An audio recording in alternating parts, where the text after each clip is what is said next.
महाराज की जय। जगद्गुरु तुकाराम, शांती ब्रह्म एकनाथ, सद्गुरु जोग महाराज की जय।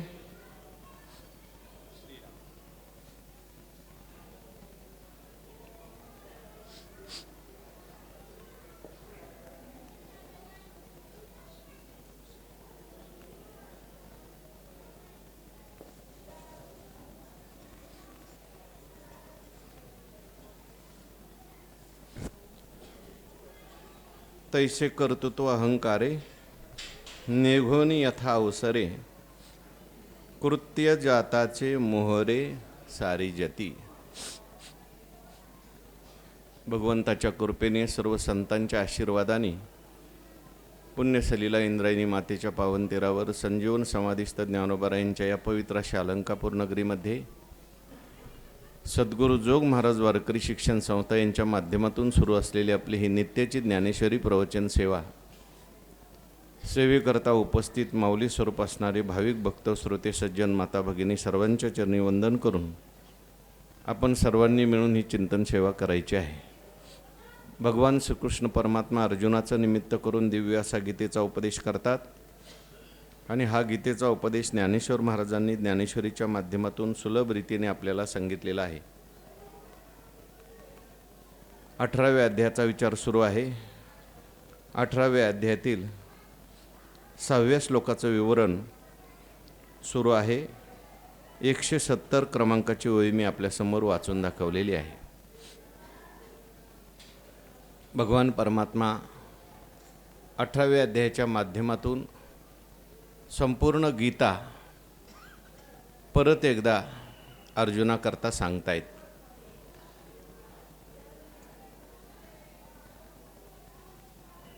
संपूर्ण गीतेचं सार या 18व्या अध्यायामध्ये आहे।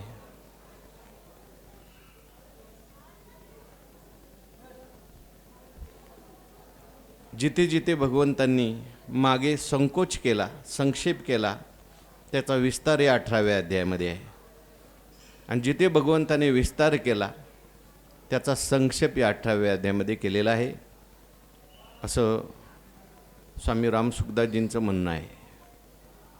जे जे काही देवाने विस्ताराने सांगितलं ते थोडक्यात सांगितलं आहे आणि जे थोडक्यात सांगितलं होतं ते मात्र विस्ताराने सांगितलं आणि परिपूर्ण असं गीतेचं ज्ञान या 18व्या अध्यायात आपल्याला भगवंताने सांगितलेलं आहे।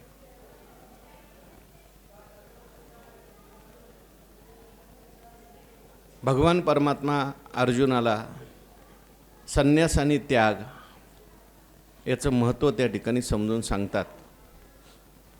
थोडक्यात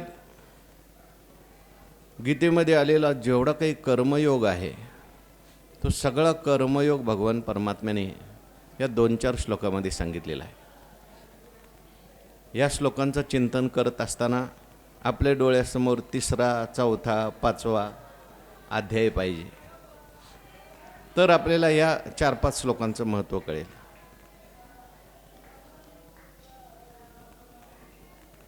मला तुम्ही संन्यास आणि त्याग यांचं तत्त्व समजून सांगा असं म्हटल्यानंतर भगवान परमात्म्याने या ठिकाणी अगोदर सगळी इतर विद्वानांची मतं त्या ठिकाणी सांगितली आणि आपलं स्वतःचं मत भगवान परमात्मा सांगतात। स्वतःचं मत सांगत असताना भगवान म्हणतात, एतान्यपितो कर्माणि संगम त्यक्त्वा फलानि च कर्तव्यानीति मे पार्थ निश्चितम मतम उत्तमम। माझं हे उत्तम असं मत आहे। मागे सांगितलेल्या सगळ्या मतात उत्तम मत आहे किंवा पुढे 3 मतं सांगायचे आहेत, सात्विक त्याग, रजोगुणी त्याग, तमोगुणी त्याग। त्याच्यामध्ये हा उत्तम त्याग असलेला सात्विक त्याग तो मी सांगणार आहे तुला आणि माझं हे निश्चित असं मत आहे। सर्व शास्त्राचा निश्चय मी तुला सांगतोय, सगळ्या वेदाचा निश्चय मी तुला सांगतोय, सगळ्याचं तात्पर्य मी तुला सांगतोय, म्हणून तू नीट लक्ष देऊन ऐक। एतान्यपितु कर्माणि संगम त्यक्त्वा फलानि च। ही जी काही कर्म सांगितलेली आहेत, नित्य आणि नैमित्तिक कर्म, ही सगळी कर्म करायची. गीतेने आपल्याला कर्माचा त्याग सांगितलेला नाही, तर कर्मातील त्याग सांगितलेला आहे. म्हणून ही सगळी कर्म आपल्याला केलीच पाहिजेत. पण करत असताना ती कर्माची हातोटी माणसाला कळली पाहिजे.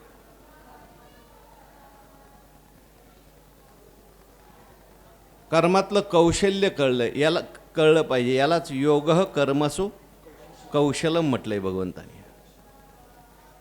कुठल्या श्लोकात आलं योग कर्मसु कौशलम?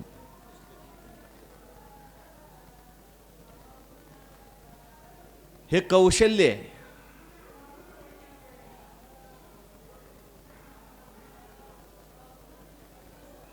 योगयुक्तो विशुद्धात्मा विजितात्मा जितेंद्रिय सर्वभूतात्मा भूतात्मा कुर्वन्नपि न लिप्यते. वैकुंठवासी मामासाहेबांचा याच्यावर प्रवचन आहे. कुर्वन्नपि न लिप्यते, कुर्वन्नपि न लिप्यते. काही काही करतच नाहीत आणि तरी लिप्त होतात. काही करतात, लिप्त होतात. काही करतही नाहीत, लिप्तही होत नाहीत. पण काही करतात पण लिप्त होत नाहीत. श्रेष्ठ कोण? जो करतही नाही, लिप्तही होत नाही, त्याही पेक्षा करतो सगळं पण कुठंच लिप्त होत नाही, तो श्रेष्ठ आहे. मामांनी उदाहरण दिलंय. कोळशाच्या खाणीत जातो पण कोळशाचा डाग आपल्या अंगाला लागू देत नाही. तसं सगळ्या संसारात तो राहतो पण संसारापासून तो अलिप्त असतो. अलिप्त तो कर्मे करी सकळे, परिकर्म बंधा नातळे, न शिंपे जळी जळे पद्मपत्र. करुणी नातळो संसारा, अंग भिन्न राखिला पसारा, दुरी आघात.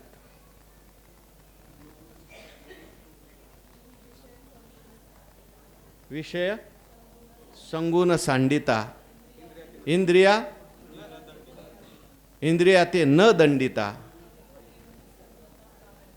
परिभोगिली निसंगता, कामनेवीन.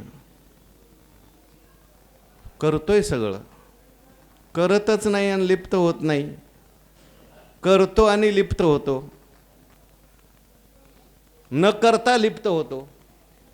पण त्यापेक्षाही करतो सगळं पण लिप्त कशानेच होत नाही. न माम कर्माणि लिंपंती, न मे कर्मफले स्पृहा, इति माम योभिजानाति न सबध्यते. देवाला जो संन्यासी सांगायचा आहे तो न करून लिप्त होणारा सांगायचा आहे का करून न लिप्त होणारा सांगायचा आहे?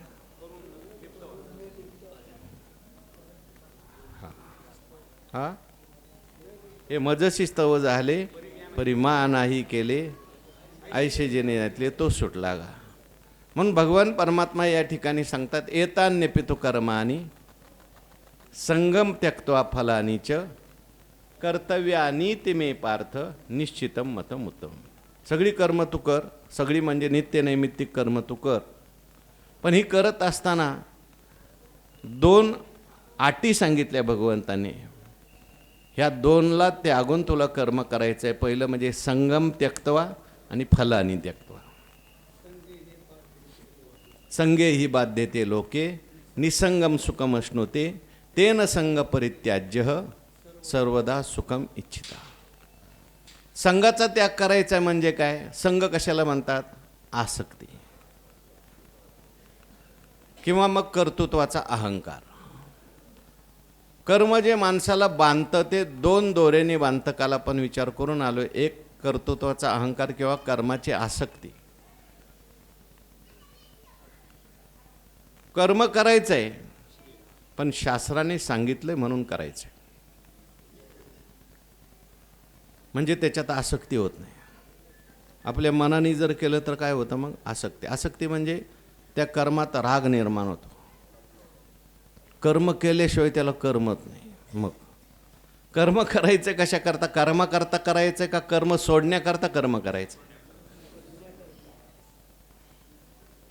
नाही तर एखाद्याला त्या कर्माची आसक्ती निर्माण झाली तर केल्याशिवाय त्याला करमत नाही. समजायचं त्याला आता कर्मात तो गुंतला, बांधला. निषिद्ध जाऊ द्या, सत्कर्माची सुद्धा आसक्ती नको.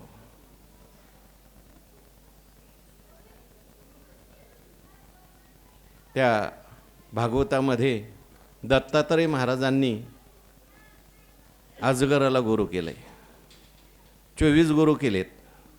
सगळेच गुरु सगळ्या करता नाहीत बरं का. काही गृहस्थ करतायत, काही ब्रह्मचर्य करतायत, काही संन्यासा करतायत. अजगराला गुरु का केलं? तर ते म्हणले अजगर झोपत नाही, अजगर काही करतही नाही आणि आनंदी असतो.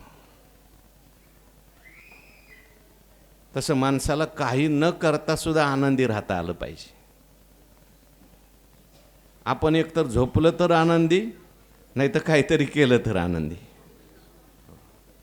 हे केलं ते केलं, वा आता आनंद वाटतोय.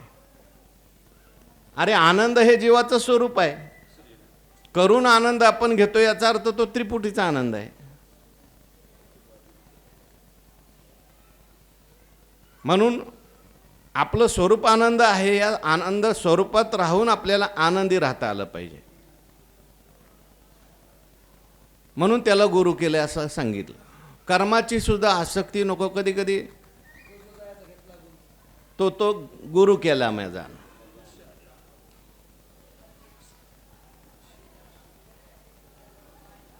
कुठल्या तरी वाचण्यात आलं मला, ते गुरूंनी शिष्याला सांगायचं यज्ञकुंड बनव. दुसऱ्या दिवशी ते बनवलं, दुसऱ्या दिवशी सांगायचं मोडून टाक. परत रोज तसंच सांगायचं. एक आठवडा झालं, रोज सकाळी गुरूंनी सांगायचं आपल्याला यज्ञकुंड बनवायचं बरं का, असं असं बनव, तसं तसं बनव. बनवलं की दुसऱ्या दिवशी सांगायचं चाय बरोबर जमलं नाही, मोडून टाक तुला. आठवड्यानंतर ते म्हटले का रे बाबा, मी तुला रोज करायला सांगतोय, मोडायला सांगतोय, तुला माझा राग येत नाही का? नाही येत. म्हणजे का? मला यज्ञकुंडाशी काही घेणं देणं नाही, तुमच्या आज्ञेशी घेणं देणं आहे म्हणतो. तुम्ही सांगितलंय ते मला करायचं. नाही तर असा कुठं गुरु असतो का? रोजच करायला लावतोय आणि चुकलं म्हणून परत.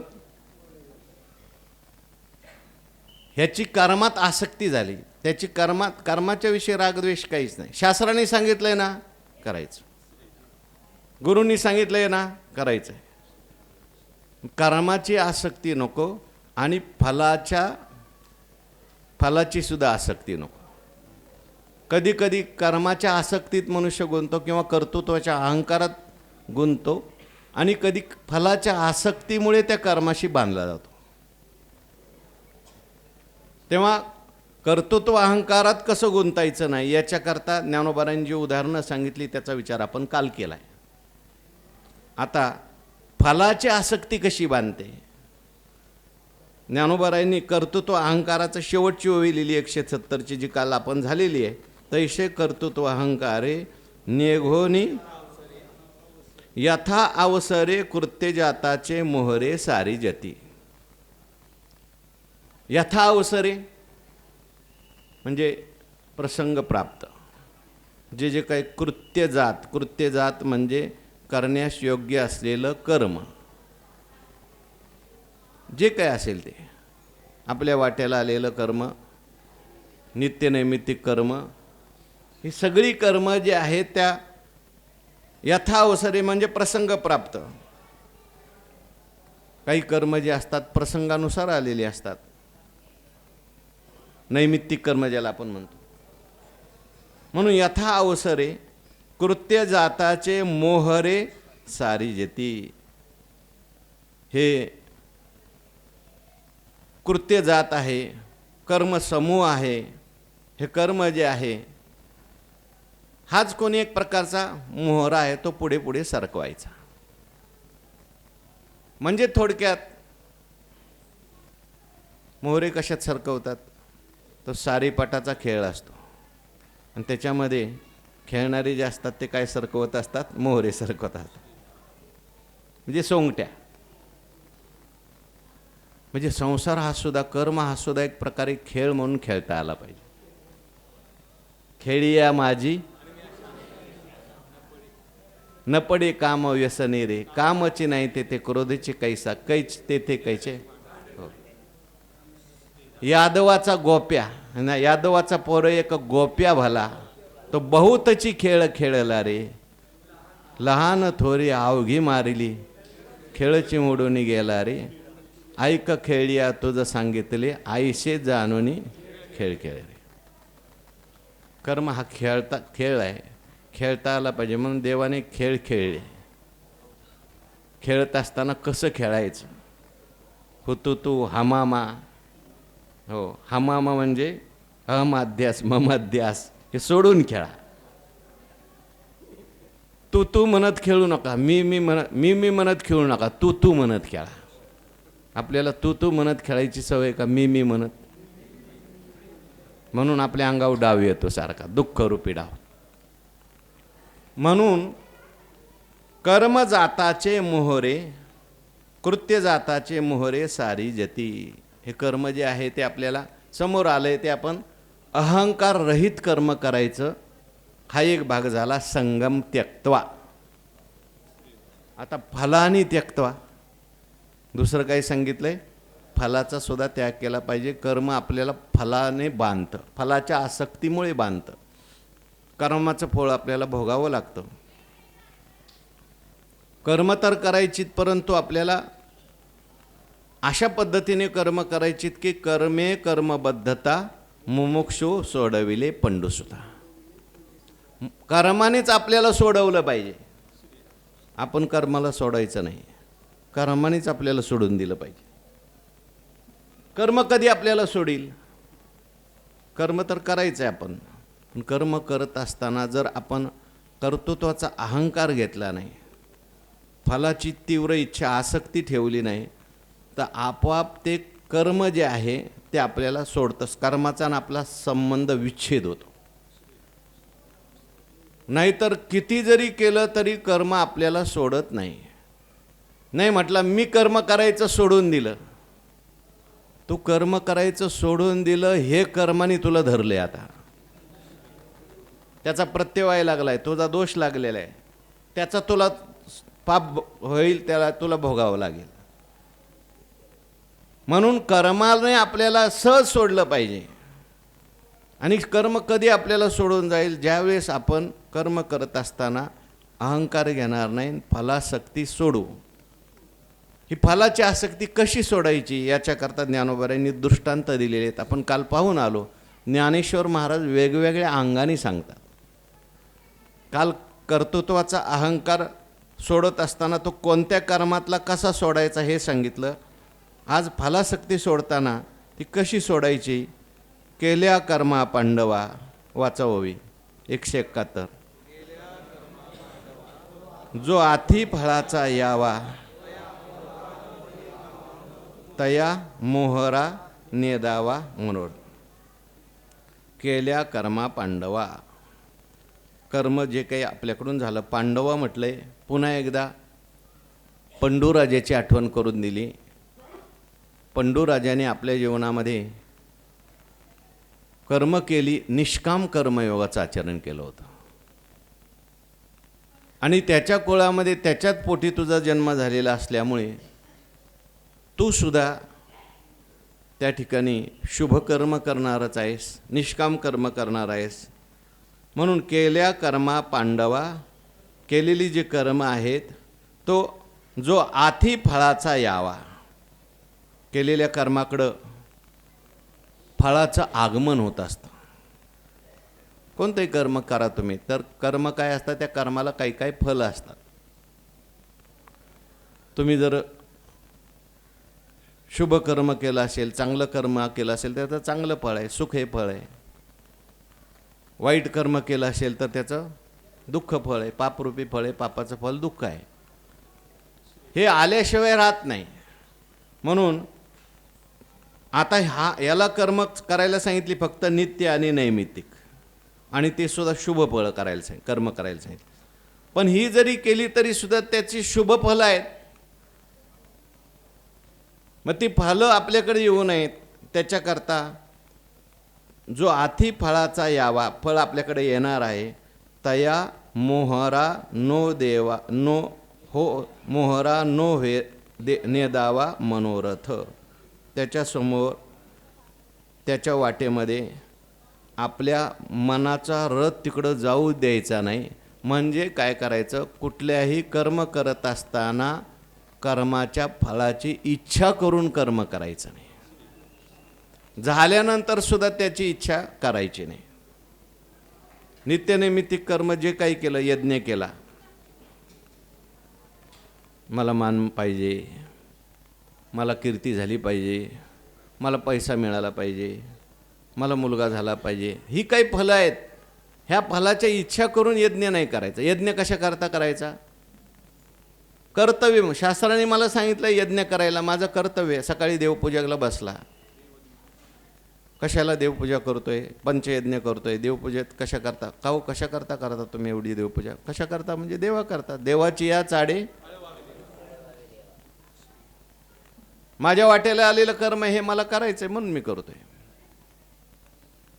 फळाकडे दृष्टी ठेवून जर ते कर्म करायला सुरुवात केली तर मग त्या फळाशी कर्म आपल्याला बांधून टाकतं, आणि मग त्याचा काही जो भोग असेल तो भोगण्याकरता आपल्याला परत यावं लागतं, मुक्त होणार नाही. म्हणून जे काही फळ असेल त्या फळा तया मोहरा हो नेदावा मनोरथ.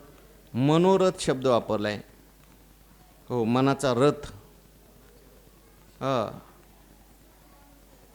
हे मन जे आहे, शास्त्रामध्ये सुद्धा रथ म्हटलेलं आहे. ह्याला शरीरालाच रथ म्हटलंय. इंद्रिय त्या रथाचे घोडे आहेत असं म्हटलंय. बुद्धी सारथी आहे. मन हा लगाम आहे, लगाम. मन सगळ्यात महत्त्वाचं आहे. मनोदशेंद्रियानाम अध्यक्षम हृत्पद्म गोलके स्थितम म्हटलंय. मन सगळ्याचा अध्यक्ष आहे. मनाने जर ठरवलं प्रवचनाला जायचं तर इच्छा नसली इंद्रियाची, कंटाळा आला असला, त्रास झाला आहे तर येतो. आणि मनाने जर ठरवलं आज झोपायचं आहे, जरी त्याची इच्छा असली, इंद्रियांची इच्छा असली, ते इंद्रियाला येऊ देत नाही. बुद्धीची इच्छा असली, बुद्धीला तो सुद्धा ते करून टाकतं. म्हणून मनोरथ म्हटलंय. मनात आपल्या फलाची इच्छा जी असते ती मनात असते. काय आवडे ते वृत्ती किरीटी आधी मनोनीची उठी, मग ते वाचा दिठी कराशी. म्हणून मनामध्ये फलाची इच्छा करायची नाही. कर्म करायचं. शरीराने कर्म होणारच आहे, करायचं कर्म.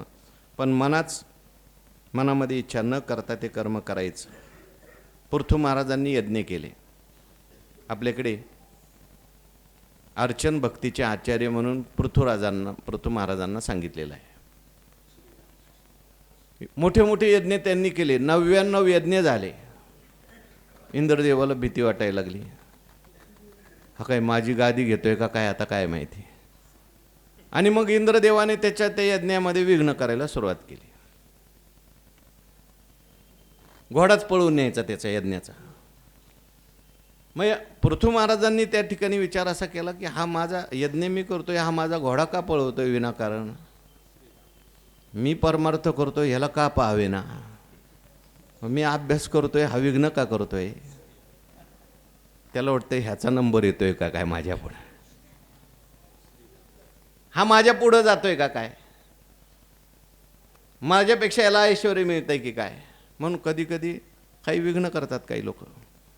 म्हणून मग ह्याने सुद्धा थांबला आणि मग त्या इंद्रालाच त्या ठिकाणी युद्ध करायला गेला इंद्राबरोबर. मला इंद्रालाच मारून टाकतो.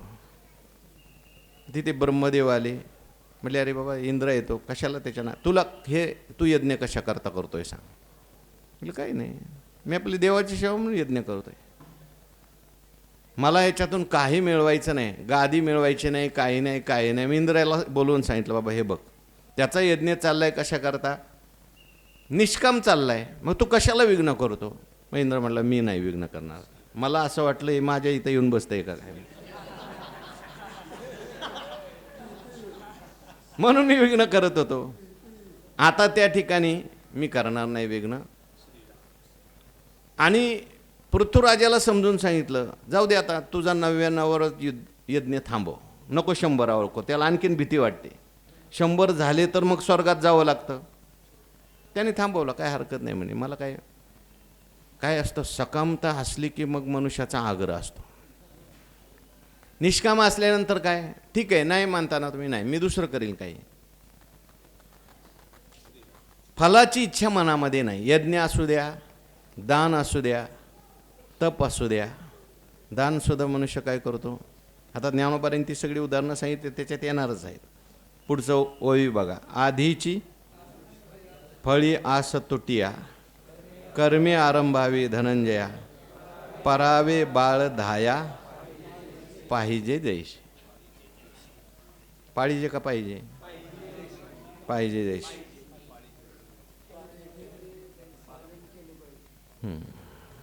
पाहिजे जैसे किंवा पाहिजे दोन्ही चालते, काय हरकत नाही. ज्ञानोबाराय म्हणतात आधीची फळी आस तुटे. हे कर्माची इच्छा सोडायची, फलीच्या सोडायची, पण एवढं सोपं आहे का हो. ही इच्छा मनात बसलेली आहे दबा धरून. जरी आपण वरवर म्हटलो नाही नाही आम्हाला काय नको, आम्हाला काय नको, आम्हाला काय नको, जो म्हणतो ना आम्हाला काय नको त्याला जास्त पाहिजे असतं. तो म्हणतो मग पुढं सगळंच माझ्या ताब्यात द्या.